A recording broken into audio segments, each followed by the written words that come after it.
आपण मैंने शुणिले पुंखानुपुंख भाव में आमर वरिष्ठ नेत्री प्रमिला मल्लिक मैडम आपण मान को कहले एवं निश्चित भाव में जो दिन ठू भारत वर्ष रे बीजेपी सरकार हेले एवं ओडिशा रे बीजेपी सरकार हैला दीर्घ 12 वर्ष आज महिला माने सबुठु बेसी निर्यातित होइछन्ते। ओडिशा रे बीजेपी सरकार रे प्रत्येक दिन महिला को दुष्कर्म करा होछि, हत्या करा होछि, अपहरण करा होछि।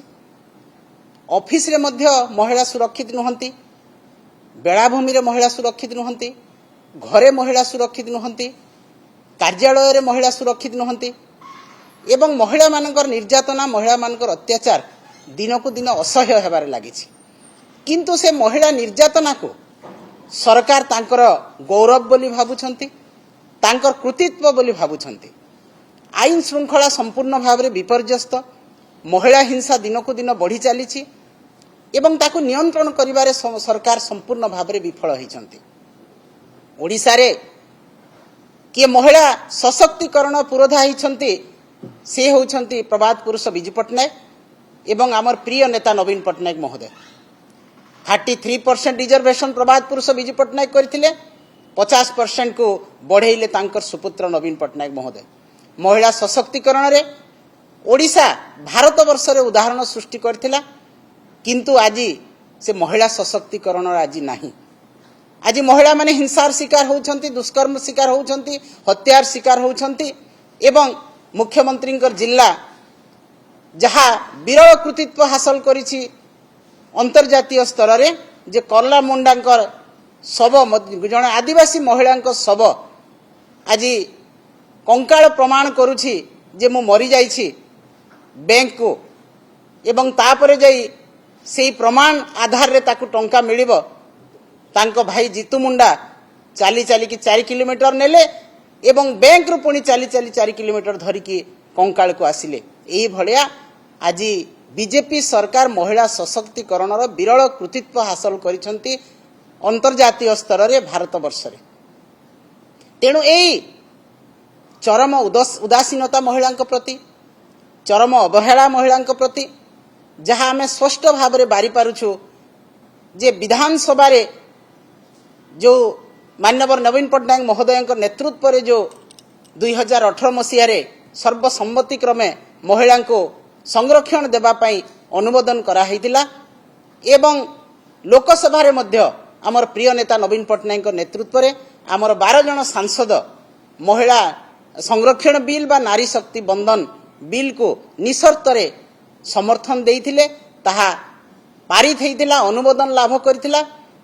किंतु ए पर्यंत केंद्र सरकार ताकू लागू कले नाही, जहाँकि महिलांकर अधिकार प्रति, महिलांकर सांविधानिक दायित्व प्रति चरम अवहेला एवं सेही अवहेला को आज बीजेपी सरकार लोकंक पाखरे पहुंचाउछि गोटे भ्रमात्मक स्थिति रे। महिला मान को भ्रमित करिया पाई, जनसाधारण को भ्रमित करिया पाई जे आमे होछि महिला सशक्तिकरण गोटे गोटे बड़ पुरोधा, सेही भलिया लोकंक पाखरे मिछ प्रचार करी, कुम्भीर कांदणा करी, जन आक्रोश समावेश नारे समस्त महिला मान को आज भ्रमित करिवार, जनसाधारण को भ्रमित करिवार गोटे अभियान आरंभ करिछि बीजेपी, जहाँ को आमे दृढ़ भाव में निंदा करुछु, दृढ़ भाव में ताकू आमे प्रतिवाद करुछु। माननीय नवीन पट्टनायक महोदय लोकसभा रे महिला मान को 33% रिजर्वेशन देइथिले एवं जो महिला माने सशक्त हेतिले ओडिशा रे 80 लाख महिला, से महिला मध्य नवीन पट्टनायक महोदय कार्यकाल समय रे हेतिला एवं एही समय रे आमे देखुछु जे बीजेपी डिलिमिटेशन बिल आडुआल रे, महिला सशक्तिकरण बिल आडुआल रे डिलिमिटेशन बिल आनिथिले, जहाँ की जाति भित्तिक जनगणना न करी पुनः सीमा निर्धारण करिया पाई लोकन को भूल बाटरे नेबा पाई से चिंता करथिले। किंतु जेतेबेले काट खाइला से माने वर्तमान बीजेपी रो नेतृमंडली बिलिबिले हेकी कौन करिवे जे बीजेडी नारे कौन अपप्रचार कले लोक विश्वास करिवे, कारण तांको प्रति लोकंकर आस्था विश्वास वर्तमान संपूर्ण भाव में हरई सारलेनी। से माने लोक माने जानिलेनी जे बीजेपी सरकार खाली मिछ कथा कहूची, अपप्रचार करुची एवं बीजेडी नारे मिथ्या प्रचार करिकि तार बाहबा नेबा पई चाहूची। तो जितेबाला जनसाधारण महिला माने एक बुझी पारे जापारे जे महिला संरक्षण ना महिला मान पुणी चूली मुंड को नेबाई बीजेपी सरकार काम करुच्ची आज महिला माने जागृत होती आज महिला माने जागरण होती एवं बीजेपी को जवाब देवाई जितेबाला चाहूँगी से ही समय बीजेपी कुंभीर कांदणा कांदुची एवं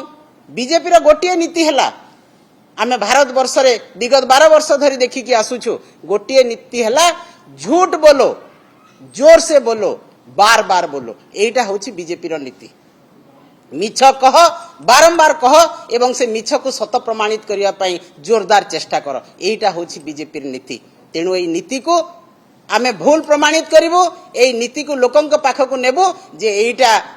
भारतीय जनता पार्टी रो भ्रम सृष्टि करिया पई लोकंक ऊपर ए काम करूछंती तेणु आसंता 10 तारिख रो 25 तारिख भितरे मान्यवर नवीन पट्टनायक महोदय निर्देश रे बिजु महिला जनता दल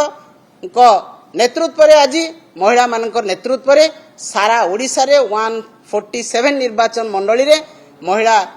अधिकार बा नारी अधिकार अभियान आरंभ करिबो बिजु जनता दल एवं प्रत्येक महिला पाखक जाइकी महिला मान को जागरण करिबो जे महिला मानकर अधिकार कोन संवैधानिक दायित्व कोन संवैधानिक अधिकार कोन राजनीतिक अधिकार कोन जहाँ बीजेपी समय क्षुण्ण होउछि सेही जागरण करिबो एवं सब निर्वाचन मंडली रे आमे रैली करिबो सभा करिबो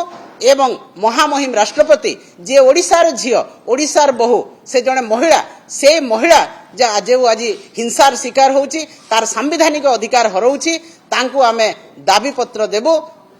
प्रत्येक निर्वाचन मंडली रे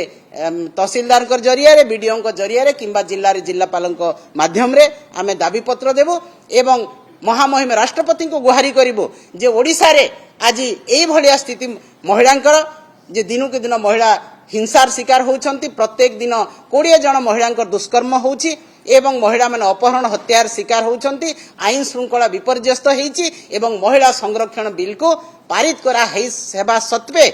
महामहिम राष्ट्रपति दस्खत देवा सत्वे पारित हेबा सत्वे आईन हेबा सत्वे महिला को संरक्षण देबारे बीजेपी सरकार टाळटुळ नीति अवलंबन करुछंती ताकू आमे महामहिम राष्ट्रपति को जणैबो एवं निश्चित भावरे आमर आशा विश्वास रहिछि महामहिम राष्ट्रपति एई कथा सुनिबे एवं महिला मानकर अधिकार महिला मानकर संवैधानिक दायित्व को से बुझिबे राजनीतिक अधिकार देबारे से निश्चित भावरे काम करिवे एटा आमर आशा एवं महिलार जो ओडिसार जो महिला माने अछि भ्रमित करुछि महिला मान को ताकू मध्य उचित जवाब देबे तेणु ए नारी अधिकार अभियान बिजु जनता दल आरंभ करिवो 10 तारिख रु आसंता 25 तारिख पर्यंत ए नारी अधिकार अभियान आरंभ होबो एवं सारा ओडिसार महिला माने प्रत्येक निर्वाचन मंडली प्रत्येक परिवार रो महिला माने एई वार्ता को नेकी जिबे जे बीजेपी नारी को सशक्तिकरण करबा पई चाहू नाही नारी को पुणी चूली मुंड को नेबा पई चाहूछि पुणी तार अधिकार क्षुण्ण करी ताकू पुणी बेड़ी एवं कोरोना माडरे रखिबा पई चाहूछि।